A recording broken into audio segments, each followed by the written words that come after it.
Ok. Ah, muy bien. Bueno, chicos, buenas tardes para todos.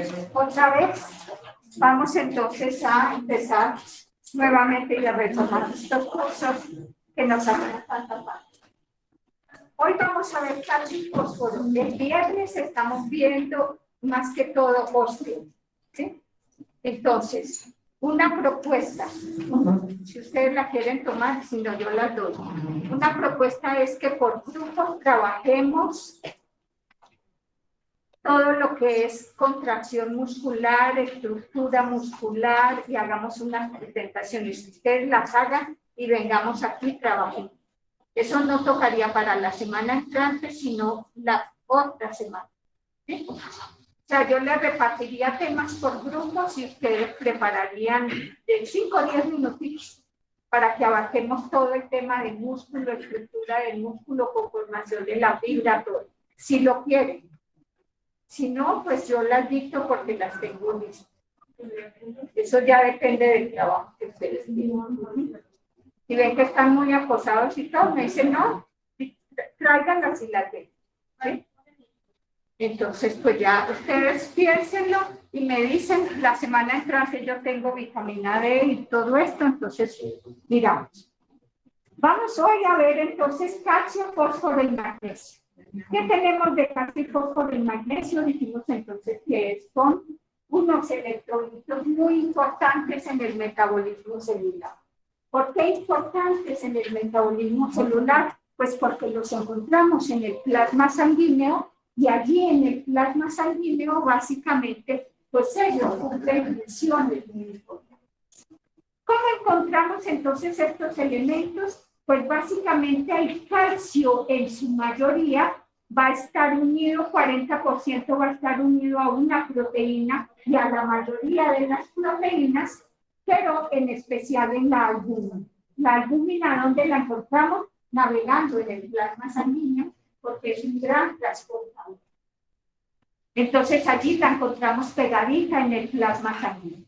Como también encontramos el calcio, lo vamos a encontrar así, solito, navegando como calcio más 2 en el plasma sanguíneo. Así lo vamos a tener entonces en un 50%. Pero también vamos a encontrar calcio unido a fosfatos y calcio unido a citratos, y aquí lo vamos a encontrar en un 10%. O sea que allí tenemos entonces una gran cantidad de calcio y en esas formas. ¿Qué hace el calcio y el fósforo? Pues mire, son los constituyentes esenciales del esqueleto. ¿Por qué? Porque ellos nos permiten mineralizar bien el hueso. Aquí tenemos entonces cómo un hueso está bien calcificado y cómo un hueso no está bien calcificado. De tal manera que es el constituyente esencial del hueso y allí lo tenemos en una altísima cantidad. Pero además también cumple funciones esenciales porque él básicamente es unos electrolitos que potencian la vida en las células del órgano.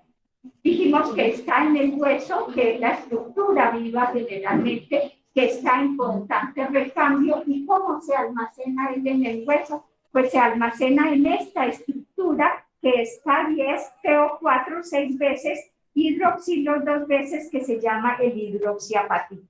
Este es el mineral que calcifica nuestros huesos y que representa más o menos el 99% de los depósitos de calcio corporal y el 80% del fósforo que tenemos en el organismo. Por lo tanto, entonces allí encontramos ese calcio y fósforo en esa buena proporción. ¿Qué es la calcemia? Pues si decimos calcemia, es el calcio que está entonces navegando en el plasma sanguíneo en concentraciones normales. Por lo tanto, entonces, esa calcemia está regulada con valores de calcio entre 2.2 y 2.6, ¿en dónde? En el líquido extracelular. Lo podemos encontrar, algunos laboratorios lo reportan en milimoles por litro, otros lo reportan en miligramos por decilitro, pero son las equivalencias de lo mismo. O sea, de 2.2 a 2.6 milímetros. Dijimos, este es el calcio total, pero el calcio ionizado, el que dijimos como calcio más 2, que es el que tiene la función biológica, está más o menos entre 1.1 y 1.4 milimoles por litro, o en miligramos también lo podemos encontrar. Y en el suero, entonces ya lo podemos encontrar en concentraciones de 8.5 a 10.5 miligramos por decilitro.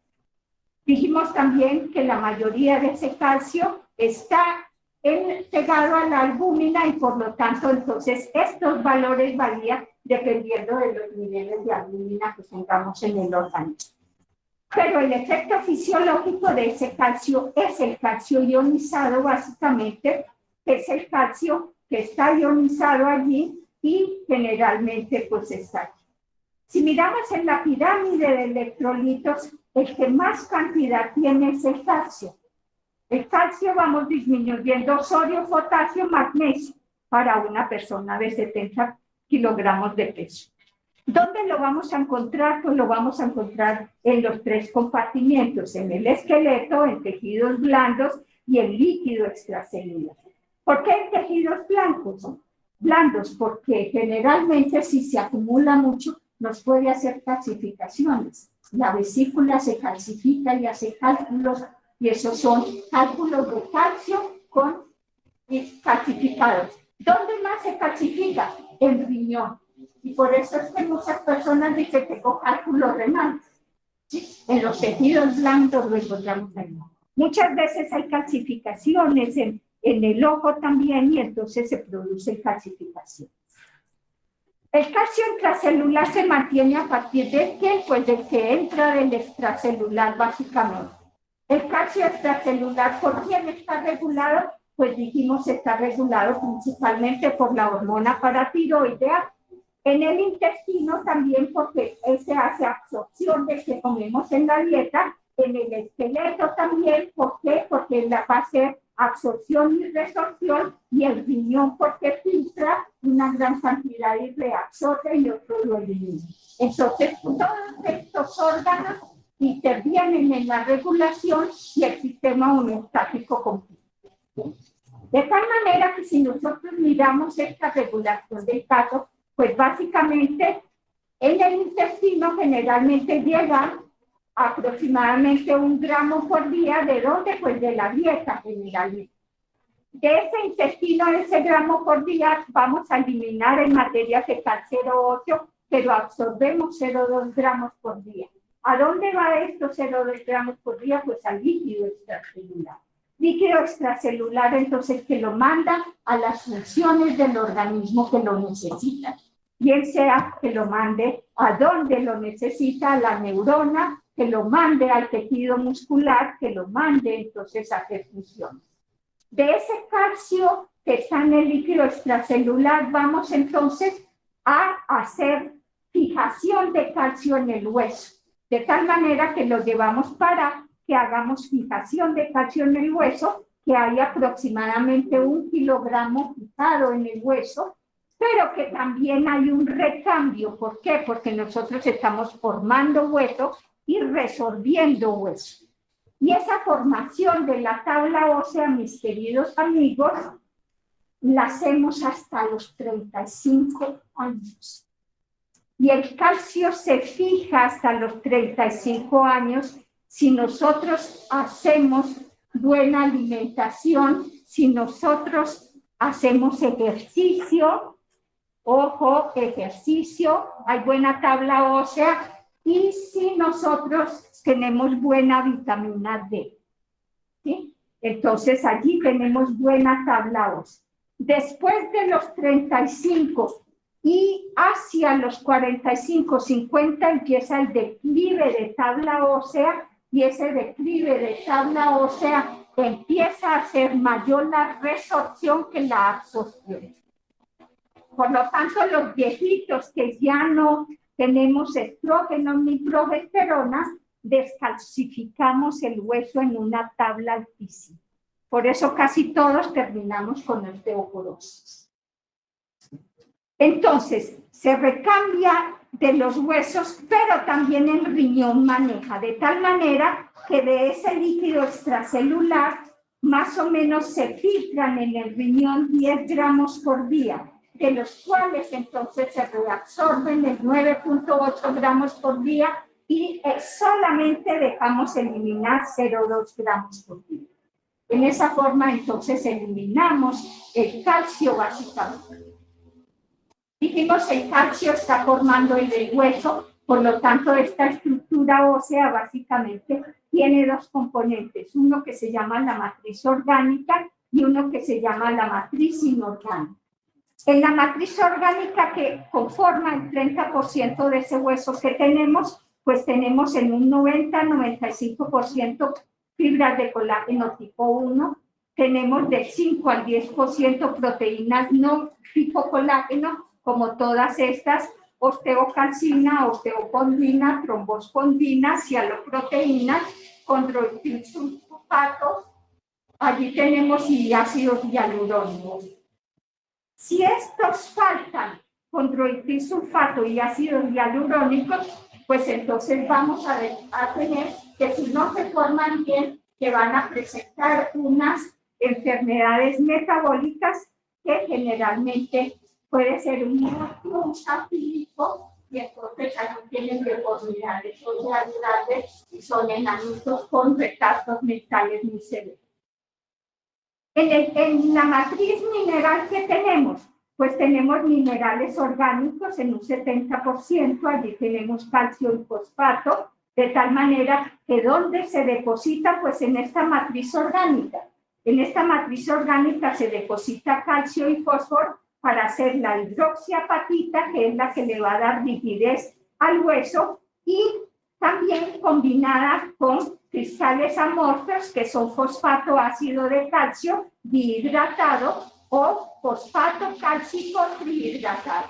¿Por qué? Porque el hueso también necesita entonces esa hidratación básicamente. ¿Qué pasa con el calcio plasmático? El calcio plasmático depende del pH sanguíneo. ¿Por qué? Y depende también del pH. ¿Por qué? Porque generalmente el calcio iónico desciende cuando aumentan las proteínas.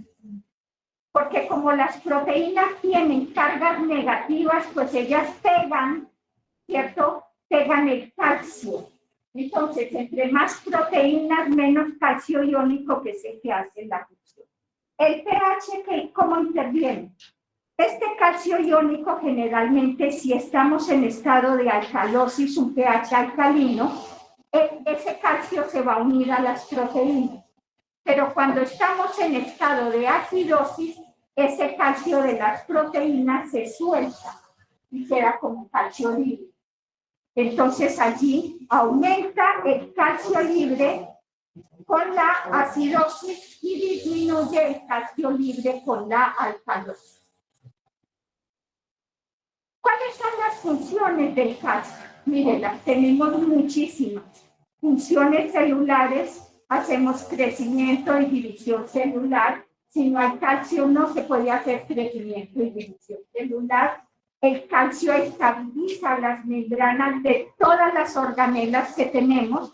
Además, permite la excitabilidad y permeabilidad de las membranas plasmáticas que se exigen y que abran canales o que no se exigen y no dejen pasar nada. Transporte de iones a través de la membrana plasmática, regulación enzimática, excitabilidad nerviosa. Aquí sí que es cierto que se necesita y me quitaron la clase de neurona porque ahí se tiene que ver, en esa clase de neuronas, se tiene que ver potencial de acción y potencial de inhibición. ¿Cómo en un potencial de acción permite entonces la entrada de calcio masiva? ¿Para qué? Para que abra compuertas de qué? De voltaje, compuertas de receptores, compuertas de concentración. ¿Que permiten qué? Que permiten entonces que los neurotransmisores se sinteticen y los neurotransmisores se vayan en unas vesículas, se empaqueten en vesículas, se vayan a la membrana, se fusionen en la membrana y cuando hay una señal que necesita que salga el receptor lo pueda sacar. Si no hay calcio, eso no se puede dar en la célula nerviosa. Lo mismo que pasa con las hormonas. Hay muchas hormonas que son calcio dependientes, secreciones exógenas para los neurotransmisores es fundamental y también es fundamental aquí para podernos mover y hacer esto, contracción, relajación, en todo el organismo, aún en la fibra muscular necesitamos calcio. Entonces, mire cómo en todas las células necesitamos calcio. A nivel extracelular ya dijimos para la mineralización, también hay unos cofactores de la coagulación que ya los vieron con el doctor Murillo en la cascada, entonces de coagulación vieron que hay muchos factores que dependen de calcio, que si no hay calcio no se dan en la cascada de coagulación, y el reconocimiento también de adhesión entre células. Entonces, mire cómo tiene funciones muy específicas ese calcio básicamente. ¿Por qué les decía eso? Porque miren, aquí lo tenemos entonces, como el estímulo de transmisores básicamente, pues van a abrir estos receptores que permeabilizan entonces la membrana para que el calcio entre dentro de la célula. ¿Cómo? Entonces aquí esa disposición de canales permiten entonces que se abran canales voltaje dependiente, que activemos también entonces ATPasas básicamente, ATPasas de calcio en la membrana plasmática. También, ¿para qué? Pues para la salida del calcio dentro de las células con ATPasas de calcio, ATP intercambiadoras de sodio, calcio básicamente, hacen el bombeo de calcio del retículo sarcoplásmico por la ATPasa de calcio, como el retículo sarcoplásmico puede sacar calcio al líquido extracelular, el bombeo de calcio de este retículo y el calcio de calcio también entonces hacia la mitocondria. Como entonces nosotros sacamos del retículo endoplásmico, metemos a la mitocondria o lo devolvemos otra vez al retículo sarcoplásmico. Entonces llevamos calcio básicamente. ¿Para qué? Pues ahí lo tenemos. Proteínas electoras inactivas que se activan entonces con calcio y mire todo lo que hacemos. ¿Cuáles son enzimas? Contracción muscular, secreción hormonal, exocitosis, secreción exocrina, activación de la adenilato ciclasa, de la fosfodiesterasa, de proteínas sinasas que son dependientes del calcio, de sinasas de NAD dependientes, la fosfolipasa A para hacer señalización de segundos mensajeros, por lo tanto, información de microtúbulos. Estamos haciendo funciones específicas con el calcio metido en toda la economía. De tal manera que esas proteínas intracelulares ligadoras de calcio, como la calmodulina, que es una enzima que permite entonces que esa calmodulina coja calcio, se cambia con la proteína efectora, hace entonces una fosfodiesterasa de AMP cíclico unida al calcio, que es la forma activa de esa proteína efectora para que ocasione un efecto fisiológico correspondiente. Entonces, mire que todas estas familias de proteínas tienen que interaccionar con el calcio para hacer todo eso. ¿Cuáles son las proteínas intracelulares ligadoras de calcio? Aquí las tenemos. Calmodulina en todas las células eucariotas. ¿Para qué? Pues para la regulación enzimática. Tenemos troponina C en el músculo esquelético y cardíaco para la regulación de la contracción muscular. Tenemos la calsecuestrina en las células nerviosas para el almacenamiento y liberación de calcio. Tenemos la calcineurina en las células nerviosas también para la modulación de la calmodulina, ¿cierto? Y tenemos las calvindinas D en los eritrocitos y los osteoblastos para el transporte transcelular de calcio. Entonces, miren cómo aquí podemos tener muchas proteínas que almacenan calcio para permitir que haya acciones biológicas estables. De tal manera que en esa homeostasis intracelular de calcio, básicamente, pues entonces tenemos que la concentración de calcio en el citosol, pues a no ser de que tiene pequeños cambios e incrementos, se inicia una diversidad de acciones intracelulares básicamente, y esas proteínas ligadoras de calcio, generalmente en las membranas, se consigue que los aumentos de calcio sean fugaces porque mantienen el calcio dentro de su equilibrio, y las proteínas ligadoras ubicadas en el citosol básicamente al combinarse con calcio actúan sobre otras proteínas de señalización generalmente para producir entonces un transporte de una señal de segundos mensajes. ¿Cómo vamos a hacer entonces esta medida? Si a ustedes se les ocurre entonces, o cuando ustedes van a pedir mañana, pasado mañana, que le hagan el calcio total, el calcio libre a un paciente. ¿Cómo se hace eso? Para que conozcan un poco. Se pide una muestra en plasma generalmente o en suero, pero generalmente tiene que usarse un tubo que no tenga ni EDTA, ni citratos, ni oxalacetatos. ¿Por qué? Porque esos citratos, oxalacetatos quelan, son quelantes y atrapan el calcio, entonces lo dejan dentro de esos quelantes y lo que yo voy a medir es muy bajito. Entonces, si uso un tubo de ensayo, desde ahí me tiré la muestra, si tiene EDTA. Además, el torniquete y la oclusión venosa no pueden ser muy intensos porque cambian las concentraciones de calcio, también los cambios posturales y el ejercicio. Por eso el paciente que llega a un laboratorio le dicen siéntese un ratico, espere allí mientras que alistamos. Es para eso, para que esos cambios posturales y el ejercicio no vayan a cambiar la muestra. El estado nutricional también influye mucho porque dijimos el calcio, entramos por alimentación es básico, y alteraciones de unión a proteínas, sobre todo cambios del pH y formación de complejos básicamente. ¿Qué análisis se hace cuando esa sangre ya llega al laboratorio? Podemos hacer 3 tipos de análisis, dependiendo del presupuesto que tenga el laboratorio y el equipo que quiera comprar.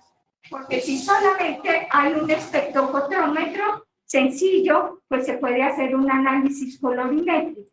Y ese análisis colorimétrico generalmente se hace con indicadores metalcrómicos, en donde se hace la ortocresoctaleína, se le echa entonces a la sangre, se deja reposar un ratico y va y se lee con una coloración a 580 nanómetros más o menos en el espectrofotómetro, y allí entonces tenemos. Y si no hay esta ortocresoctaleína, pues habrá arsenato 3, que básicamente también en medio ácido se puede leer y da una coloración. Eso siempre da una coloración a 650 nanómetros. También cuando hay un equipo un poco más alto de resolución, pues se puede hacer un complejo de calcio fluorescente, un equipo de fluorescencia, en donde se hace la calceína en medio alcalino que forma un complejo fluorescente generalmente que emite unos rayos de luz en ese fluorómetro que se puede leer, estimulado a 400 nanómetros con una emisión de 525 nanómetros, o también se puede hacer después una titulación a punto final con EDTA. Entonces son un equipo.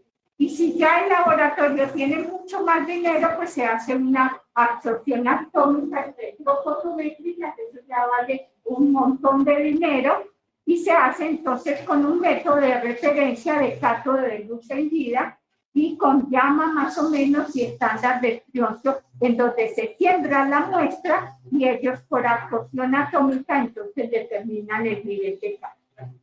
Eso ya es más sofisticado y eso pues ya es un equipo muy alto. Ese es el calcio total. Esto es lo que mide es el calcio total. En nuestro medio parece que...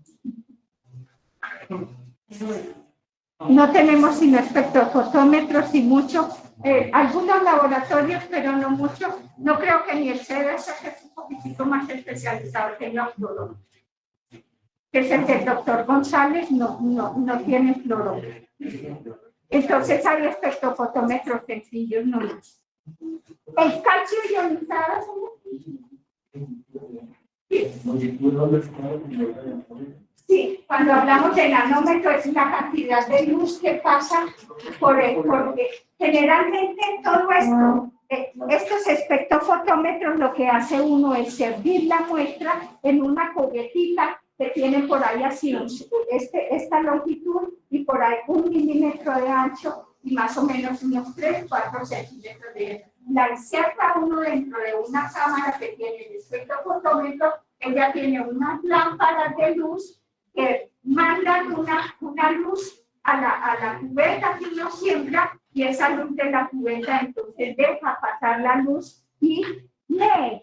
Esto está acoplado con el computador, entonces le dice tanto deja pasar y tanta concentración hay en lo que hayamos preparado y miligramos por decilitro, porque las soluciones sí las tiene que preparar o en miligramos por decilitro o en milimol, ¿sí? Entonces, por eso es que en los laboratorios reposan, porque esto se tiene que preparar en concentraciones. Entonces, por eso es. ¿Qué pasa con el calcio iónico que tiene una función muy importante? Se puede medir en sangre total, pero también se puede centrifugar la muestra y medirla en plasma o en suero, y sí tiene que ser heparinizado. De tal manera que 1 microgramo por mililitro, una unidad por mililitro de heparina disminuye el calcio iónico en 0.04 miligramos por decilitro en la sangre entera, ¿sí? Entonces ahí hay que tener en cuenta. También hay que tener en cuenta que es muy importante cuando vamos a medir el calcio ionizado de un paciente, qué pH tiene. Porque si está en estado de acidosis, pues va a tener más calcio, y si está en estado de alcalosis, pues va a tener menos calcio. Por eso hay que saber el pH. Esta es una jeringa, esa jeringa es heparinizada.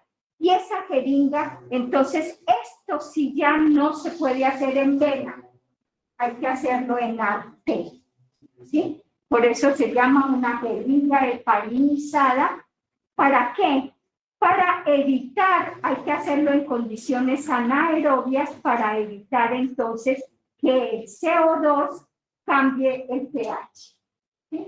Entonces, por eso se hace en sangre arterial y entonces se hace allí, se analiza, también se tiene que analizar 15 o 30 minutos después de haber tomado la muestra, porque si no esa sangre empieza a hacer metabolismo. ¿Y cuál es el primer metabolismo que hace? Glucólisis. Y la glucólisis en el eritrocito en que termina en lactato. Y el lactato que hace, pues es un ácido, baja el pH, ¿sí? Entonces, por eso hay que hacerla básicamente rápido. O sea, se lleva y se hace inmediatamente, ¿sí? Porque si no, los valores cambian básicamente. Doctora, si el calcio es más... El calcio es más aumentado. El calcio iónico es más aumentado. Sí, en acidosis metabólica. En una acidosis el calcio es más aumentado. El calcio iónico debe estar alto. El calcio total puede estar alterado por un mecanismo homeostático que responda a un cambio de la concentración de proteína.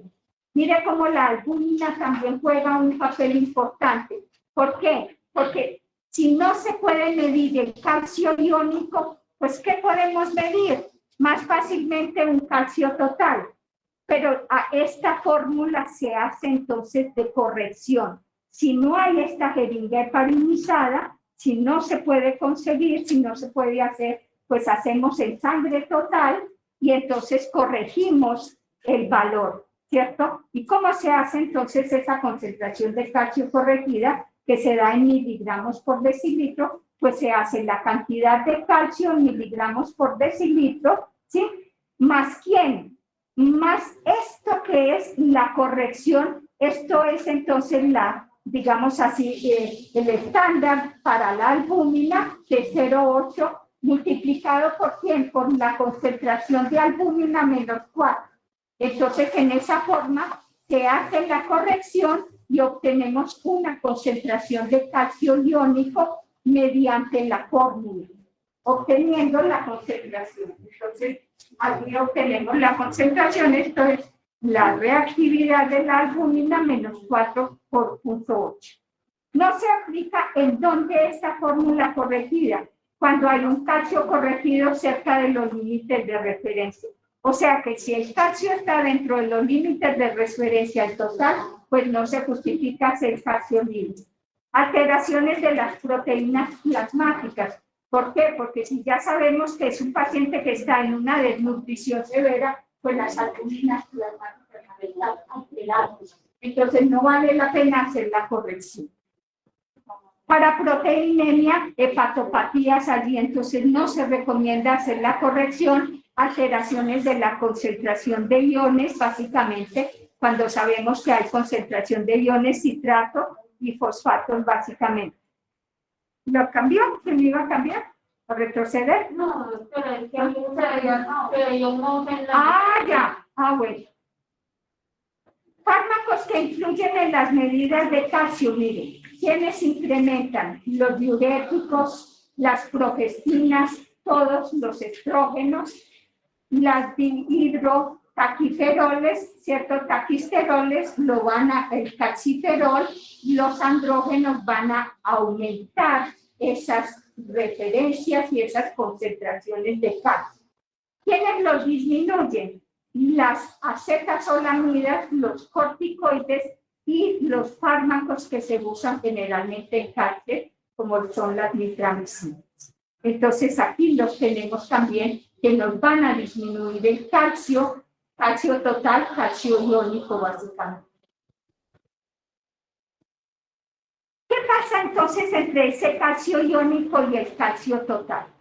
Dijimos que el fisiológico es el iónico, que tiene esa actividad de que es el activo básicamente. Su valor no se ve influenciado por las proteínas y los iones y su interacción es más sencilla y adecuada para el estado del paciente, el estado iónico. Muy útil en donde entonces en pacientes que están sometidos a cirugías mayores, que generalmente están en cuidados intensivos o en una UCI, deben recibir citratos sanguíneos, que están recibiendo citratos sanguíneos, plaquetas y bicarbonato, pues se debe vigilar mucho la concentración de calcio. En cuidados intensivos también, ¿por qué? Porque se pueden alterar esas proteínas en enfermedades raras, como son alteraciones de proteínas y sus aniones o alteraciones en el pH, y complejos de calcio no aniónicos que van a producir entonces también cambios en las concentraciones de pH, en los mielomas y en los diagnósticos de hipercalcemia. Entonces allí no es recomendable esos calcio bien. Concentraciones, ya dijimos, las vimos anteriores, pero pueden variar según la edad también, tanto el calcio total como el calcio libre. Un adulto normal que debe tener entre 8,40 y 10 y 20 miligramos por decilitro, y vemos entonces que a medida, cuando nacemos, pues tenemos menor concentración, pero a medida que vamos creciendo aumentamos la concentración de calcio. Y el calcio libre, pues también lo vamos a tener en los adultos entre 0,8 y 1,20 milimoles por litro, que también entonces comienza a disminuir cuando crecemos. Entonces, en esa forma tenemos concentraciones de calcio. ¿Cómo son entonces los intervalos de referencia cuando hablamos del calcio que eliminamos por orina? De tal manera que ese calcio urinario, el que filtramos básicamente y que eliminamos por orina, pues lo tenemos en concentraciones de 1,5 a 3 miligramos por decilitro y puede llegar hasta 300 miligramos por litro. Pero si ya cuando se hace eso, que se mide en orina de 24 horas generalmente, si se pasa de 300 miligramos día, pues posiblemente el paciente nos está haciendo una nefropatía crónica con escape de orina desde los riñones, lo cual va a causar cálculos renales y de calcio. Los señores que han tenido cálculos renales dicen que eso es como hacer un pan. Cuando generalmente tienen eso, lloran, gritan, patalean, los he visto, y a veces los tienen que llevar casi a cirugía y explotarle los cálculos, y es peor la explotación que el cálculo salga entero. Entonces, hay que cuidarse con esa concentración de calcio. En primera hora de la mañana también se puede hacer esos niveles de orina básicamente, que están menos de 0.16 miligramos por 100 mililitros de filtración glomerular en una filtración no glomerular normal en un riñón sano. ¿Cómo se hace entonces el cálculo en una hora de la mañana con una muestra esporádica en la mañana? Pues entonces se halla la concentración de calcio en orina, que se da en miligramos por 100 mililitros de filtrado glomerular, pero también entonces esa concentración de calcio que se mide hay que multiplicarla por la creatinina en suero, porque esa sí es más estable, y la creatinina dividido sobre la creatinina en orina. Y en esa forma nos da estos 0,16 miligramos por 100 mililitros de orina, que es lo que se reporta como normalidad. Si esta concentración aumenta de esos 0,16, pues posiblemente hay un aumento de resorción osteoclástica generalmente, y ese aumento de resorción osteoclástica causa cálculos renales y finalmente nos va a producir osteoporosis. Entonces allí tenemos eso, que hay que regular ese calcio básicamente. Vamos a empezar a mirar cómo se maneja el calcio en el líquido extracelular. Entonces dijimos, por la comida. Empecemos por la comida, entonces dijimos, ese calcio de la comida, generalmente en la ingesta de calcio, pues nosotros comemos leche, derivados de leche, y aquellas personas que ya como yo, que son intolerantes a la leche, entonces el médico le dice, pues empiece a aumentar entonces los frutos secos que tienen calcio. ¿Sí? Y entonces por allí empieza uno a aumentar esas concentraciones, pero debe uno ingerir más o menos 800 a 1000 miligramos día de productos de leche o derivados de leche o frutos secos que tienen calcio. ¿Por qué? También depende de qué. La ingesta depende del estado de la persona. En infancia se necesita mucha más ingesta, en el embarazo y la lactancia se necesita mucha más ingesta. ¿Por qué? Porque los niños están formando hueso, están creciendo, están desarrollando músculo, están desarrollando tejido nervioso, que todo necesita sí o sí calcio, ¿cierto? Y por otro lado, la madre y el hijo, básicamente, pues si está amamantando, pues le está pasando calcio a su niño para que tenga una ingesta adecuada, y si no, la madre también necesita calcio, porque sí o sí, el calcio de la funcionalidad lo toma de donde sea, del hueso, del diente, de donde tenga almacenado, lo toma el metabolismo. Y ya en la menopausia, las mujeres como yo, pues tenemos que tomar suplementos de calcio si no queremos que el hígado sea muy grande. El fósforo, ¿qué pasa? También lo ingerimos en la dieta. Entonces allí debemos de ingerir más o menos 40 milimoles por día o de 800 a 1400 miligramos por día. Presente dijimos entonces en cereales, en huevos, en carne y en derivados estos o suplementos de calcio que tomemos generalmente. ¿Qué pasa en el intestino por absorción? Entonces miremos cómo se absorbe el calcio. Ese calcio por absorción principalmente llega entonces al duodeno y al yeyuno, allí básicamente algo en el hígado y en el colon, y se absorbe entre el 20 y el 57% del calcio de la dieta. ¿Depende de qué? Depende entonces de ese calcio ingerido, depende de la biodisponibilidad. Porque resulta de que nosotros generalmente cuando tomamos leche en un té o en un café, tienen oxalacetatos y tienen fitatos y cafeínas. Pues estos cafeínas y estos fitatos y oxalacetatos nos inhiben la absorción de calcio,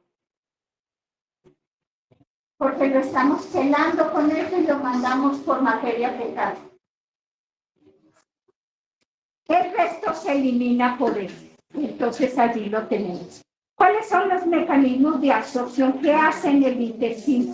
Generalmente hacemos un transporte activo mediante unas proteínas transportadoras en el 90% y otro en 10% se hace por difusión pasiva. ¿Qué quiere decir? Que hay unas proteínas que abren una compuerta y dejan entrar calcio, pero otros pasan la membrana por difusión pasiva, simplemente deslizados básicamente. ¿En dónde se hace la absorción? En el borde del cepillo de los enterocitos, y allí participa una enzima que se llama la adenosina trifosfatasa, básicamente que tiene estas siglas, que es de la comunidad de enzimas, básicamente que tiene esa nomenclatura, que son dependientes de calcio básicamente. Proceso de absorción, que quien lo regula, pues la vitamina D o la hormona paratiroidea. Ellos están entonces haciendo que nosotros absorbamos o no absorbamos el calcio del metabolismo. El estímulo de absorción depende entonces principalmente de la vitamina D, por eso también tenemos que tomar vitamina D que en la mayoría del mundo tenemos niveles exageradamente bajos de vitamina D. Entonces, principalmente esa vitamina D nos van a aumentar la absorción de calcio. Si no lo tenemos, hay que tomar suplementos de vitamina D. También la hormona del crecimiento, el medio ácido del intestino, el aumento en la dieta proteica, pues son estímulos básicamente para quién, pues para esa absorción. Inhibición de la absorción, ¿quién lo hace? Pues si se aumenta el calcio en el plasma en una relación de mayor de 2, pues entonces allí se inhibe. ¿Cierto? Si tengo alto, pues lo mismo, no lo absorbo tanto. Fitatos, oxalacetatos, ácidos grasos, cortisol, me inhiben esa concentración de esa absorción, y la alcalinidad del intestino me bloquean la absorción de calcio. Causas más frecuentes del déficit de absorción de calcio: tenemos dietas pobres en calcio, déficit de vitamina D, falta de respuesta intestinal a la vitamina D, exceso de glucocorticoides o de hormona tiroidea y síndrome de mala absorción son las causas más frecuentes de déficit en la absorción de calcio. ¿Cómo se maneja a nivel renal? Miremos entonces qué pasa a nivel renal. Dijimos, el calcio ionizado que está libre en el plasma es ultrafiltrable, se pasa derechito a los túbulos por filtración renal, pero el calcio que está unido a las proteínas no pasa. Y el calcio en aniones plasmáticos ultrafiltrables, si está en citratos, en fosfatos, unido al calcio, se filtra básicamente. Esa filtración glomerular básicamente se filtra casi todo el calcio no unido a las proteínas. ¿Cómo se hace la absorción básicamente? Casi el 99% se reabsorbe en donde, pues en todos los túbulos del riñón básicamente, y solamente del 1 al 3% se elimina por orina. En el túbulo proximal se reabsorbe casi la mayor cantidad del fosfato y el calcio, que se filtra básicamente en un 65 y 70%, y cómo lo hace por gradientes electroquímicos de absorción. Junto con el sodio y junto con el agua, llevamos calcio otra vez de regreso al plasma sanguíneo en reabsorción.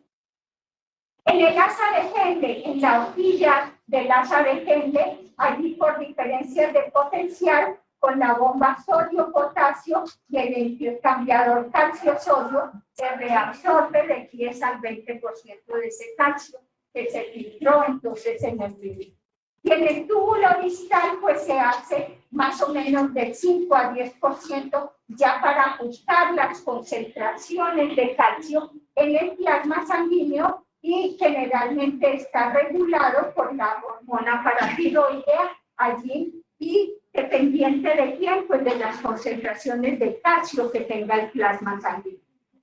Y en el túbulo colector se hace el 5%. Entonces, miren cómo el calcio que se filtró en el aparato glomerular puede empezar a circular, mayor absorción en el túbulo proximal, en el asa de Henle, y aquí depende de la concentración de calcio en el túbulo colector, se ajusta entonces el 5% que puede faltar. De tal manera que con este manejo el riñón filtra aproximadamente 10.000 miligramos por día. Eso es lo que filtra el riñón de todos los líquidos corporales. De ahí 9.700 a 9.900 miligramos de calcio se reabsorben básicamente, que equivalen al 97-99% de ese calcio que se filtró, y aproximadamente de 100 a 300 miligramos se elimina por orina, que dijimos es el 1 al 3%. ¿Qué pasa entonces si se cambian las concentraciones de calcio? Si se cambian las concentraciones de calcio, vamos a tener una hiper y una intra. Entonces, en esa hipercalcemia pues se define como la existencia de cifras elevadas de calcio en sangre. Las causas pueden ser endocrinas, generalmente cuando hay un hiperparatiroidismo primario hay que sospechar entonces de que elevan las concentraciones de calcio, básicamente. También cuando hay procesos cancerosos en las hiperplasias, en la metástasis en los mielomas, causan el 99% de esas hipercalcemias generalmente. De tal manera que ese hiperparatiroidismo primario suele presentar hormona paratiroidea aumentada con hipercalcemia básicamente, y a menudo puede ser asintomática o con signos muy leves que van a pasar desapercibidos. Por eso entonces cuando hay un hiperparatiroidismo hay que ponerle mucho cuidado porque puede pasar desapercibido y el paciente está haciendo una hipercalcemia. Causas de hipercalcemia pueden ser anomalías en la glándula paratiroides. ¿Por qué? Pues porque el paciente ha hecho efecto adverso al litio, generalmente hiperparatiroidismo por neoplasia, entonces allí pueden haber anomalías en la glándula paratiroides. Causas tumorales por tumores metastásicos generalmente o por neoplasias, puede también entonces haber una hipercalcemia en desórdenes del metabolismo de la vitamina D, generalmente por hipervitaminosis D, excesos de 1,25 hidroxicolecalciferol y la hipercalcemia secundaria a rhabdomyolysis. Entonces aquí puede haber unas hipercalcemias. Fallas renales vivimos entonces por intoxicación con el aluminio, y en el hiperparatiroidismo secundario o en el síndrome de Bulnes también entonces en fallos renales puede haber calcio aumentado. Y aquí tenemos alteraciones del metabolismo óseo, como entonces el hiperparatiroidismo, las plastidas, básicamente los mielomas, las intoxicaciones por vitamina A, la inmovilización prolongada y la enfermedad de Piaget pueden alterar entonces y aumentar esa concentración de calcio total en el organismo. Los síntomas, ¿cuáles son? Pues básicamente alteraciones en el sistema nervioso central, desórdenes mentales, dificultades cognitivas, pueden manifestar depresión, ansiedad, confusión en esos pacientes, coma, calcificaciones corneales, suicidio muchas veces. Entonces aquí tenemos que del sistema nervioso esa hipercalcemia la obtenemos.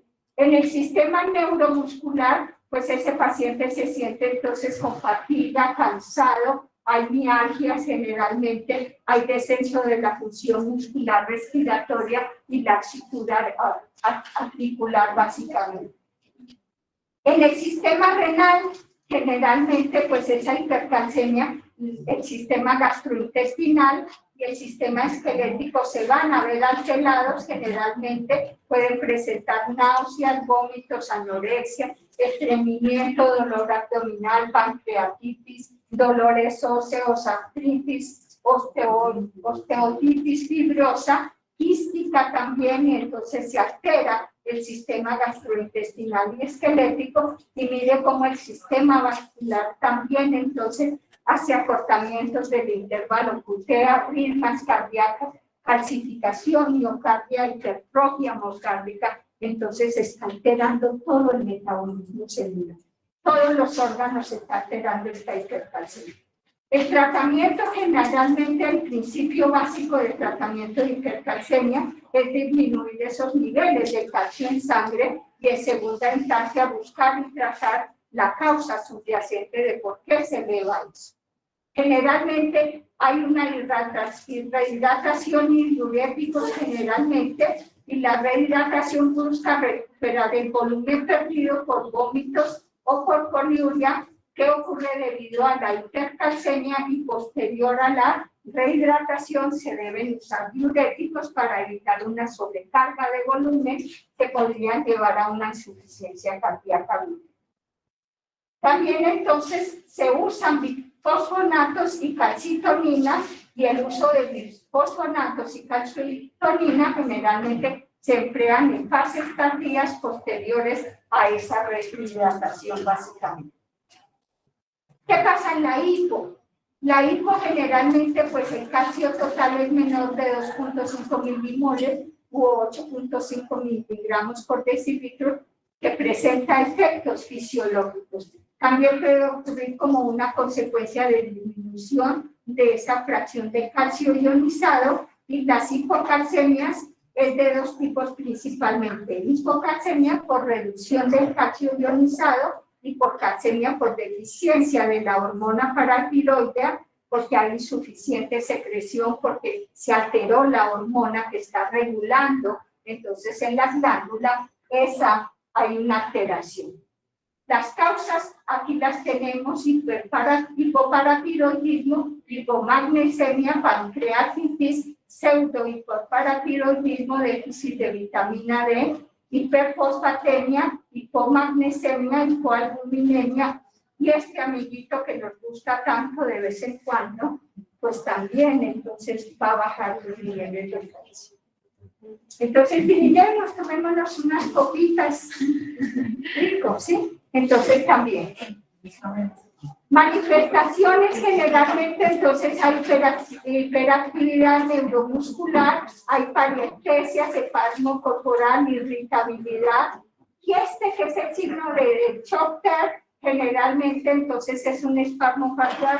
El niño empieza a decir como esto, así, en la boca, así como medio de un lado, y entonces en la comisura labial del paciente generalmente entonces tiene aquí un espasmo generalmente a nivel del labio y del labio. Y en el síndrome de Trousseau también entonces es un espasmo doloroso del carpo al aumentar la presión del manguito en la tensión arterial por encima de cifras generalmente sistólicas. En el caso grave se observan tetania, convulsiones generalizadas básicamente. En el electrocardiograma hay prolongación del segmento ST y del intervalo QT debido a la prolongación de la fase 2 de ese potencial de acción cardíaca. Entonces, mire que también entonces producen una sintomatología. El tratamiento básicamente es recuperar las cifras normales de calcio dependiendo de la sintomatología del paciente, y generalmente se hace entonces con infusión de calcio intravenoso, se emplea en la hipocalcemia aguda o en una saturación, en una sustitución grave, generalmente pues se hace intravenoso, y la forma empleada es hacer gluconato cálcico básicamente disuelto en suero glucosado al 5%, y se aplican 10 mililitros de ese gluconato cálcico al 10%, a pasar en unos 10 minutos seguidos, si fuera necesario, de una función continua de 1 litro de suero glucosado al 5% con 100 mililitros del gluconato cálcico al 10%. A razón de que 10 gotas por minuto. O sea, hay que tratar de subir ese calcio ionizado y ese calcio total lo más rápidamente posible. Y también en la hipofosfatemia está indicado el carbonato cálcico o en la hipomagnesemia, el sulfato de magnesio básicamente, que responden a la administración de calcio. Ya entonces dejamos el calcio, ahora miremos qué pasa con el fósforo. El fósforo, entonces dijimos, está distribuido en un 85% también formando la hidroxiapatita del esqueleto y en un 15% en el líquido extracelular y los tejidos blandos generalmente, y menos del 1% está a nivel extracelular. ¿Cómo lo encontramos? Fosfato orgánico o fosfatos inorgánicos. El 15% en el líquido extracelular en los tejidos blandos, generalmente, o unido a los tejidos blandos, ¿sí? En la sangre, ¿cómo encontramos? Lo encontramos como fosfato inorgánico en una mezcla de fosfato ácido, fosfato monoácido o fosfato solo, ¿sí? Y sus correspondientes ácidos. De tal manera que este fosfato, sobre todo en el riñón, se convierte en el principal buffer o tampón en el riñón. ¿Por qué? Porque nosotros siempre generalmente el plasma sanguíneo lo filtramos así, como fosfato monosódico, pero allá en los túbulos renales, como tenemos que sacar acidez, pues se nos convierte en H2PO4.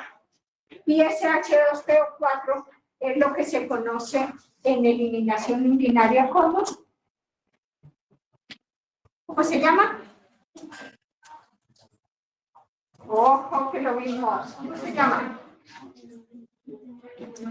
Eliminación de acidez por riñón, niños, los que están en casa. ¿Cómo se llama? ¿Cómo se llama?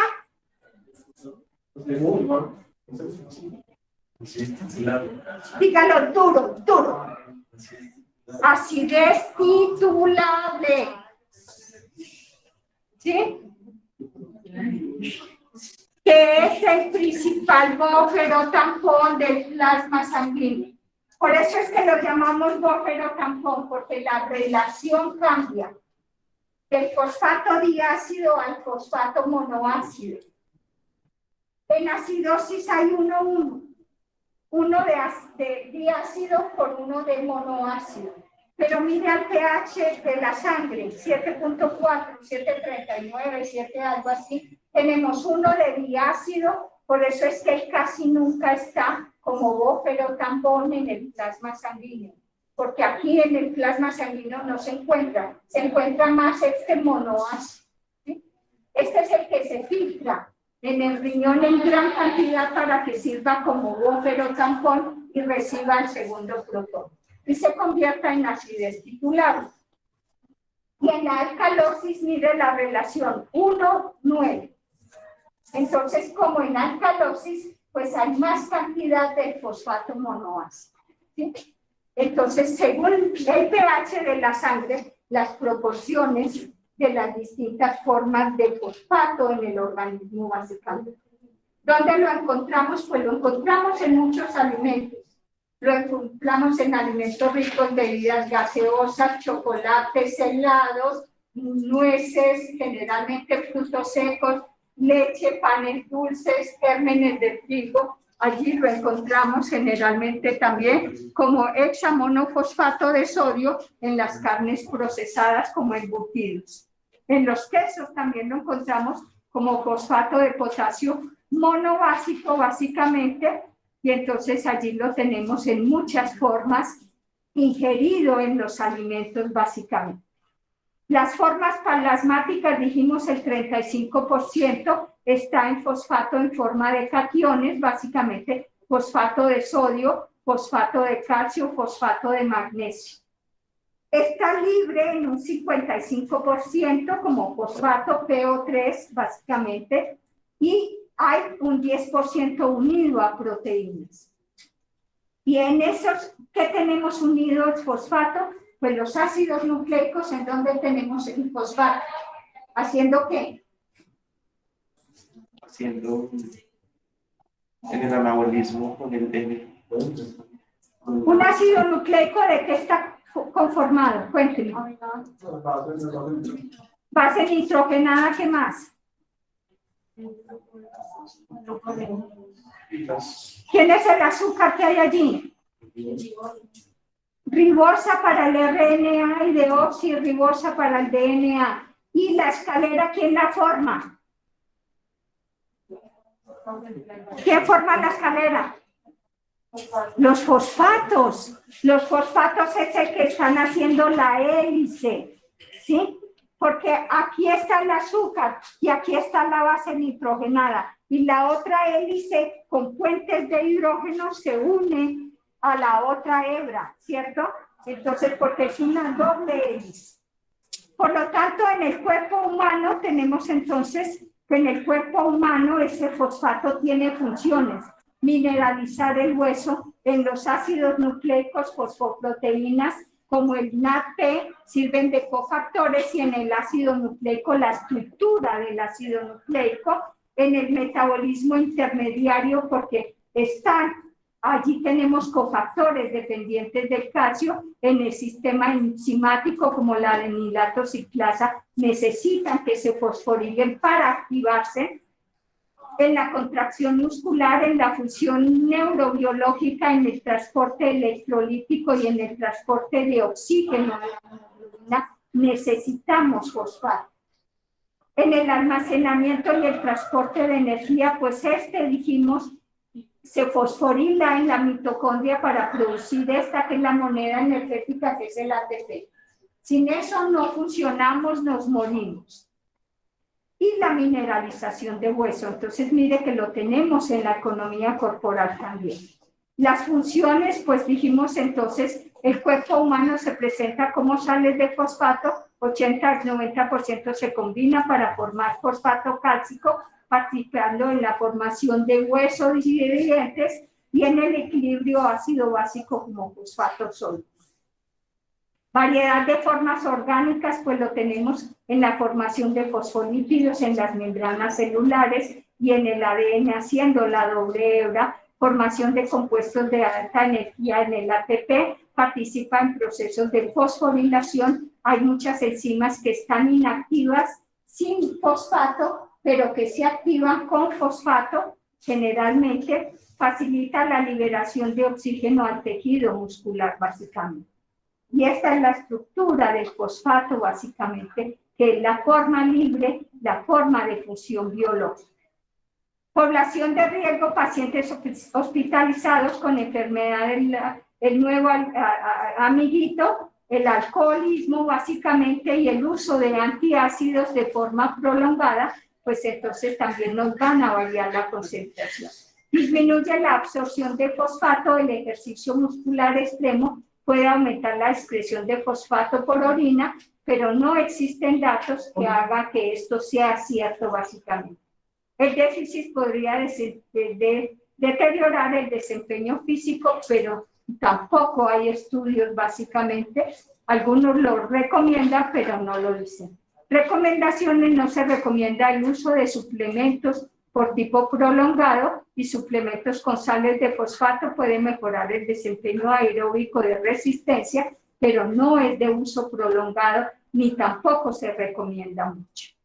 Protocolos aceptados, básicamente se puede decir que 4 gramos de sales de fosfato al día consumidas en unas porciones de 1 gramo con los alimentos y las bebidas por 5 a 6 días durante periodos de entrenamiento agudos se pueden, digamos así, permitir, pero no de uso prolongado, básicamente, sino esporádicamente.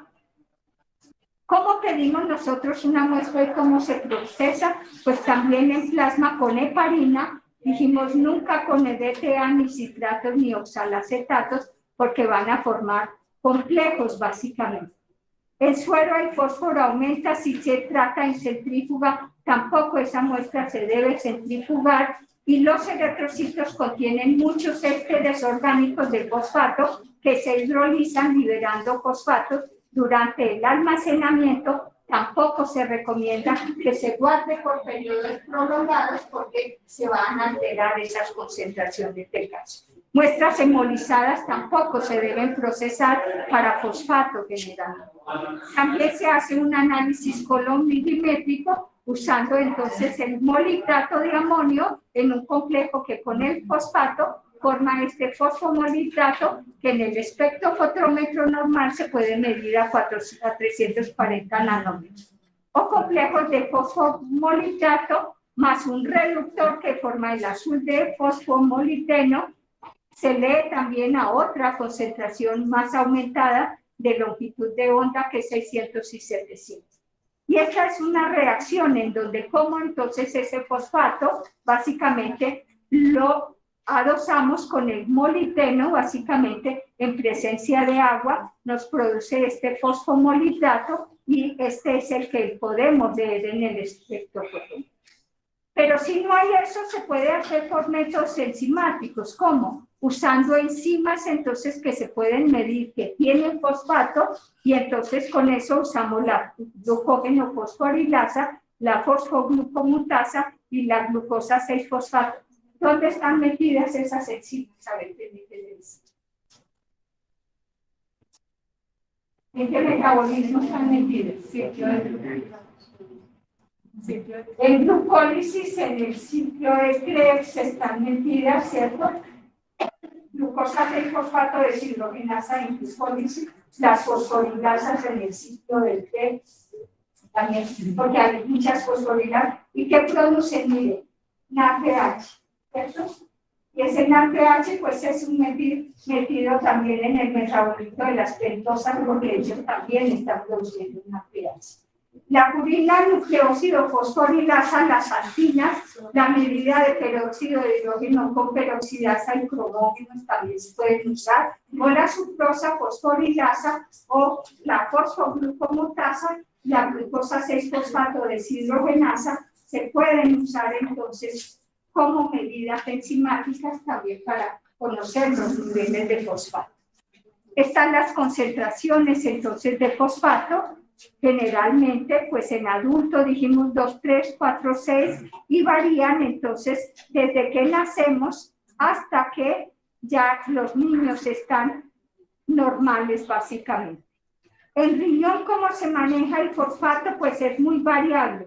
En los adultos pueden ser de 25 a 70 miligramos por decilitro, pero pueden llegar a tener concentraciones de 400 a 1300 miligramos por día. Y en los niños tiene que ser menor de 976 miligramos por día y se mide generalmente en orina de 24 horas. ¿Cómo se mide? Pues utilizando entonces esta fórmula.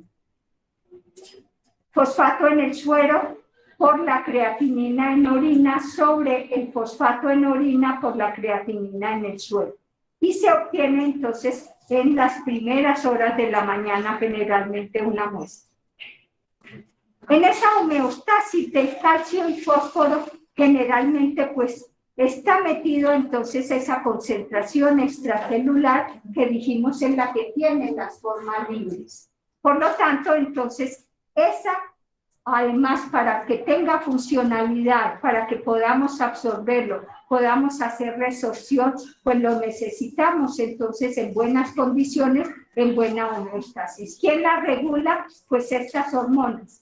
Hormona paratiroidea, vitamina D y calcitonina, que las vemos en la próxima clase del viernes, y entonces cómo ellas funcionan para regular calcio y fósforo generalmente.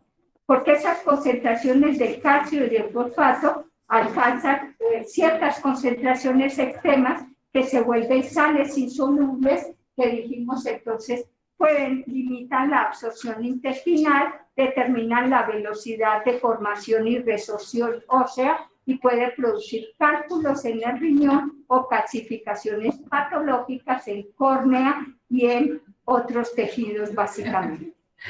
¿Cómo se regula entonces esa regulación? Empecemos desde la comida, dijimos entonces ingesta de todos estos alimentos derivados lácteos, cereales, huevos, carne, pues entonces nos van a proporcionar de 800 a 1400 miligramos día y dietas muy altas en fósforo elevan la presión arterial, dañan las arterias, aceleran el envejecimiento y se relacionan con una mayor mortalidad cardiovascular. Entonces tampoco hay que exagerar los niveles de fosfato.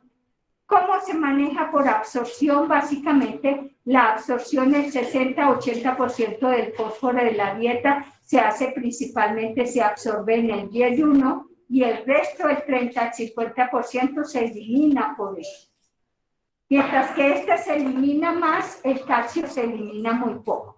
Mecanismo de absorción, dijimos por transporte pasivo o transporte activo mediante proteínas transportadoras, y la absorción va a ser similar a la del calcio, pero más lineal con la dieta generalmente. Y el proceso activo va a ser regulado entonces por la vitamina D a través de un cotransportador llamado sodio-potasio de tipo 2B. Entonces allí tenemos que esa absorción se hace mediada por la vitamina D. Estímulo de la absorción, principalmente la vitamina D, la que aumenta la absorción con la ingesta de fosfatos que tengamos en la dieta. ¿Y quiénes inhiben esa absorción? Pues esos quelatos que dijimos de fosfatos que inhiben esa absorción con cationes, generalmente con calcio y aluminio. ¿Cómo es el manejo renal? Entonces miremos, esa fosfaturia depende de qué, depende directamente de la ingesta de fosfatos y de la absorción de fosfato que hayamos hecho diariamente. De tal manera que ese fosfato eliminado es muy variable por la fracción excretada, que tiene que ser igual a la fracción absorbida. En la filtración glomerular, ¿qué es lo que se hace? Pues básicamente casi todo el fosfato que tenemos, que es el fosfato ionizado, ¿cierto? El fosfato en cationes es ultrafiltrable y pasa por filtración glomerular el 90%. Pero el que está unido a proteínas o a enzimas, pues se va a filtrar. ¿Cómo se reabsorbe? El 85% se reabsorbe y el 15% se elimina por orina. ¿Dónde se reabsorbe? Principalmente el 80% en el túbulo proximal, y lo hacemos por cotransporte sodio-fosfato tipo 2B, por transporte pasivo o por toma de fosfato y por acción de la hormona paratiroide. Y en el túbulo distal se absorbe ese otro 20% generalmente. De tal manera que en esa filtración, que es de 6.500 miligramos al día, 5.720 se reabsorbe, que es el 88%, y se excreta el 12%, que equivale a 780 miligramos, que se eliminan por orina básicamente. ¿Qué pasa entonces en esa alteración? La hiperfosfatemia, que va a producir valor alto de fosfato, generalmente en enfermedad renal crónica, que limita la excreción de fosfato, y esa elevada concentración sérica de fosfato es superior a 4.5 miligramos en adultos y a 6 miligramos por decilitro en niños y en adolescentes. ¿A qué se asocia esa hiperfosfatemia? A efectos adversos o un mayor riesgo de morbilidad y de mortalidad. Esa hiperfosfatemia provoca una elevación ¿de quién? De la concentración de la hormona paratiroide y el subseguimiento de desarrollo de hiperparatiroidismo secundario. El resultado es que el desarrollo de una osteodistrofia renal, que forma parte de un síndrome clínico que se llama sistémico, definido como CKD, que se llama Mineral and Bone Disorder. Ese término relacionado con el hueso básicamente se emplea para definir el trastorno sistémico del metabolismo mineral y óseo por esa enfermedad renal crónica con esos siguientes elementos, de tal manera que se presentan entonces en esa fosfatemia anomalías del calcio, fósforo, de la hormona paratiroide o del metabolismo de la vitamina D, y anomalías del recambio, la mineralización, el volumen y el crecimiento lineal y calcificación vascular en tejidos blandos. De tal manera que numerosos pacientes con enfermedad renal crónica en estadio 5 se han descrito calcificaciones de las arterias coronarias detectadas mediante tomografía de electrones básicamente, y calcificaciones en tejidos blancos producen entonces esa hipocalcemia recíproca básicamente. En esa hiperfosfatemia, pues esa osteodistrofia renal puede presentarse en varias categorías. Cuando hay parámetros óseos como recambio óseo, mineralización y el volumen. De tal manera que allí se pueden presentar esas osteodistrofias renales que se asocian generalmente a una morbilidad significativa, incluida la presencia de dolor óseo, fracturas patológicas y deformidades esqueléticas. Y en el hiperparatiroidismo secundario, pues hay aumentos, lógicamente, de ese recambio óseo, básicamente. El tratamiento, entonces, básicamente, ese tratamiento de esa hiperfosfatemia, pues provoca problemas graves en los pacientes dializados y generalmente, pues, estudios han reportado en los Estados Unidos que alrededor del 70% de los individuos que tienen enfermedad renal crónica en estadio 5 tienen una concentración sérica de fosfato elevada. Lo mismo en estudios españoles tienen una tendencia similar a que el fosfato esté alto, y las directrices europeas recomiendan generalmente que los valores de esos pacientes con enfermedad renal crónica en estadio 5 pues sean estas concentraciones de fosfato, concentraciones séricas entre 3,5 y 5 miligramos por decilitro, y los valores del producto calcio-fósforo con una relación por debajo de 55 miligramos por decilitro. El tratamiento de esa hiperfosfatemia que se hace un control dietético con una ingesta menor, entonces se restringe esa ingesta de fósforo. La diálisis también entonces hace que se eliminen esos.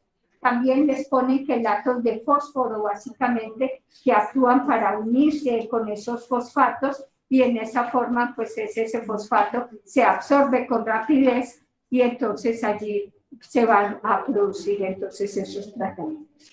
¿Qué pasa en la hipo? Pues dijimos la hipo, hay el suero, básicamente el fosfato neurálgico está menor de 0.9 milimoles, en el 1,5% de los pacientes hospitalizados desarrollan esta hipofosfatemia. Causas de redistribución del fosfato a los compartimentos intracelulares óseos generalmente puede trasvasarse al interior de la célula, o hay formación ósea acelerada, básicamente, ¿cierto?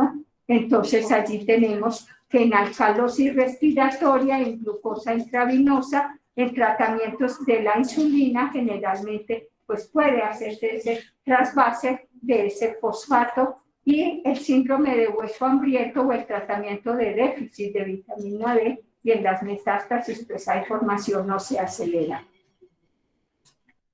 Esa deficiencia generalmente es primaria, usualmente resulta en la múltiple disfunción de los sistemas y eventualmente en la desmineralización del hueso.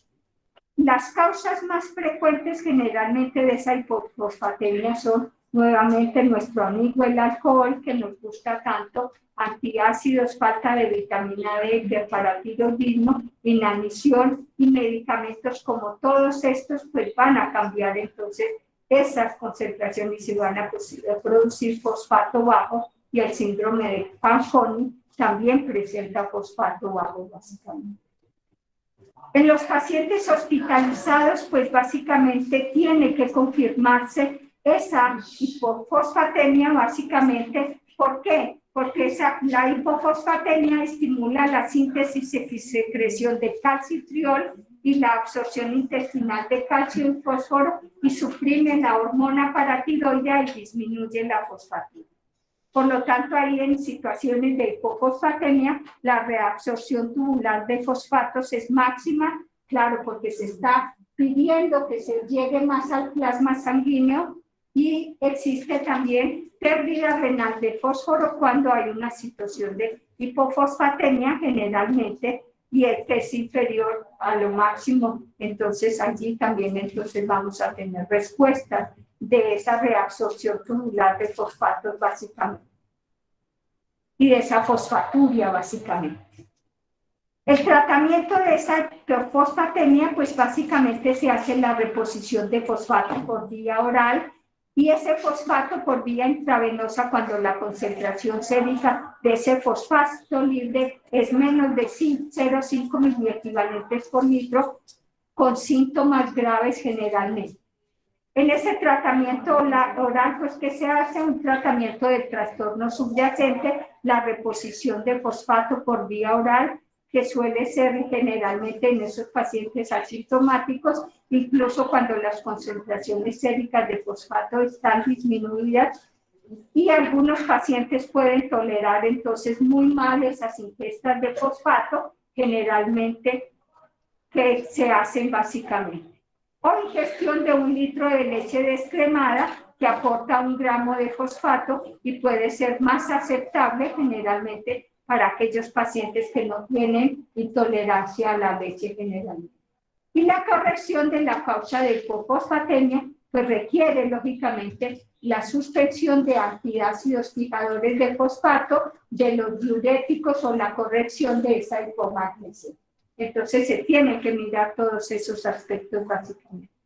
Tratamiento por vía parenteral, entonces suele administrarse fosfato por vía intravenosa básicamente, pero ese por vía intravenosa, solo por vía intravenosa en las siguientes circunstancias, cuando el fosfato es menor de 0,5 miliequivalentes por litro, cuando hay presencia de rhabdomiólisis o hemólisis o síntomas del sistema nervioso central, o cuando la reposición por vía oral no es posible debido a un trastorno subyacente. ¿Cómo se manejan calcio y fosfato? Dijimos calcio y fosfato se manejan dependiente de la vitamina D, dependiente entonces de la absorción de calcio, manejada entonces toda por vitamina D, dependiente entonces de la hormona paratiroidea que nos dice, nos aumenta o nos disminuye la reabsorción de calcio de los huesos o la resorción de calcio de los huesos o la reabsorción de calcio, dependiendo también de quién, de la concentración plasmática que haya de calcio y de fosfato. A su vez también la vitamina D, ¿dónde se forma? Pues básicamente a partir del sol, pero el hígado produce la primera hidroxilación, el riñón la segunda para convertirlo en esto que maneja calcio y fósforo. De tal manera que allí lo tenemos. Cuando la concentración de calcio está elevada, pues entonces allí se forma la calcitonina y que entonces también tenemos allá otra hormona que regula. Y el magnesio básicamente también es un anión muy importante para la mineralización ósea. ¿Por qué? Y para el metabolismo celular, porque hay mucho metabolismo que depende del magnesio. Es el cuarto catión más abundante del organismo. Las funciones es que interviene en procesos bioquímicos primitivos como la fotosíntesis y la adhesión celular, actúa como regulador de estructura del ribosoma en el transporte de la membrana, en la síntesis de proteínas y ácidos nucleicos. En la generación y transmisión del impulso nervioso, la contracción muscular y cardíaca y la fosforilación oxidativa dependen las enzimas sí o sí de magnesio. El magnesio, ¿dónde lo tenemos? Pues lo tenemos en la mayoría de los cereales. Allí lo tenemos en buena proporción. Algunas espinacas y perejil también tienen magnesio, pero la mayoría de las semillas, sésamo, semillas de girasol, caviar, almendras, piñones, quinoa, frijoles, avena, avellanas, maíz, espinacas. Allí tenemos entonces en granos enteros, verduras de hojas verdes, nueces y mariscos también. Los mariscos ya están entre comillas, porque como están tan contaminados con toda la porquería que le mandamos al mar, ya como que está dudosa. La función, estructura del hueso generalmente forma el hueso en un 50-60% y en los tejidos hay un 30-40%, sobre todo en la célula muscular.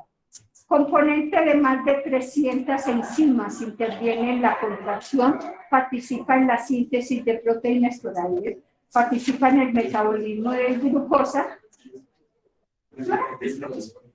Bueno, ya vamos a acabar. Deficiencias entonces son raras generalmente. Los griegos, el grupo de riesgo básicamente tiene en la disfunción renal, diarreas prolongadas, uso de diuréticos y consumo excesivo de alcohol nos cambia las concentraciones.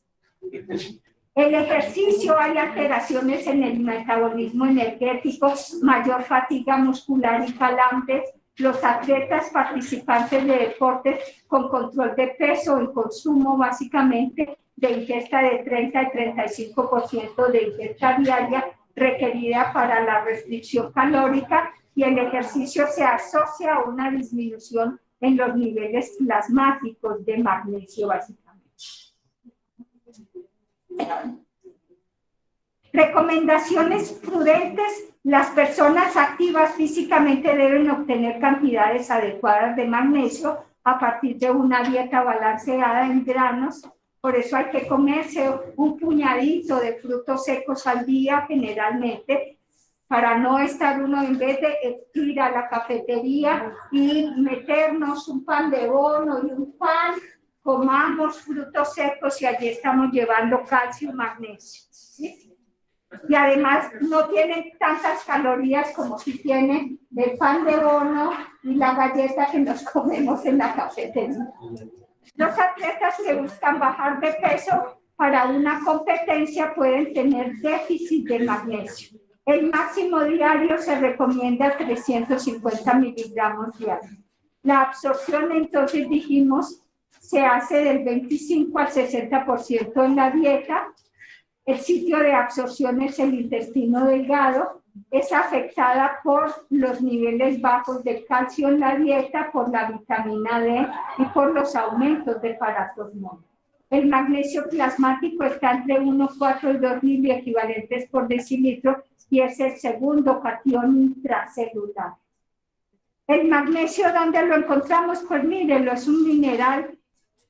Hay casi 2.000 miliequivalentes en el adulto, 50% en el sistema óseo, 50% en órganos blandos, está ahí hígado, músculos estriados, eritrocitos, y el 20 a 35% del magnesio está unido a proteínas y el 75% está en forma ionizada libre que tiene función.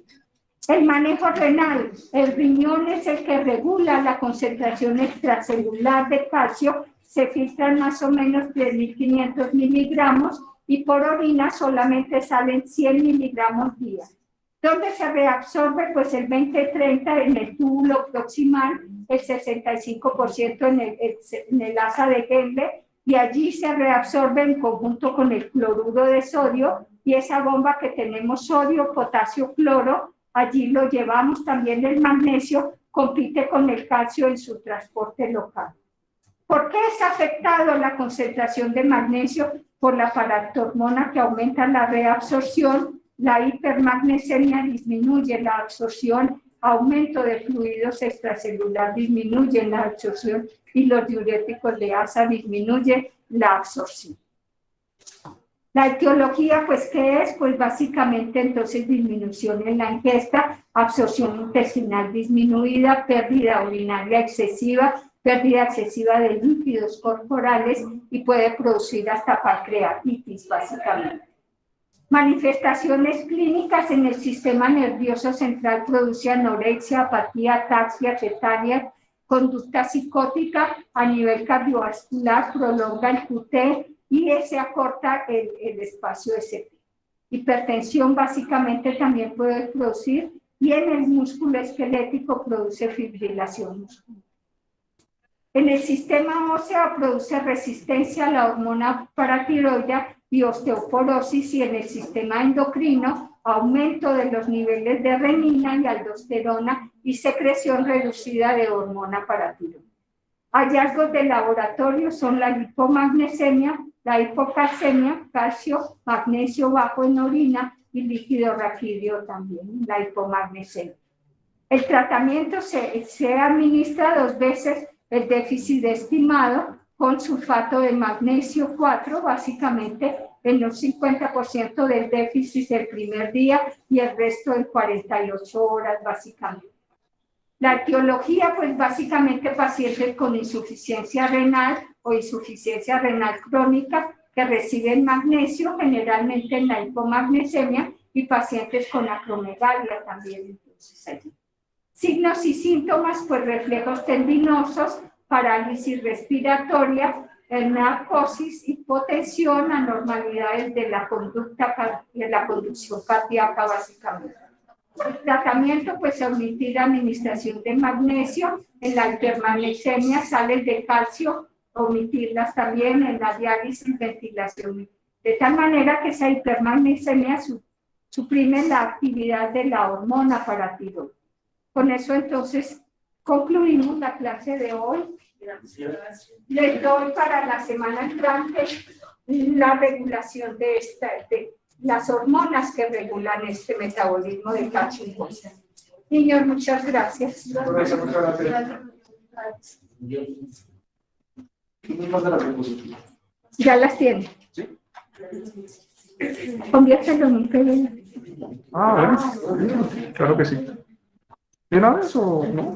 Conviértelo en un PDF y lo manda a su PDF. Niños, gracias. Nos vemos entonces. Piensan, me dicen para la semana entrante, porque si no...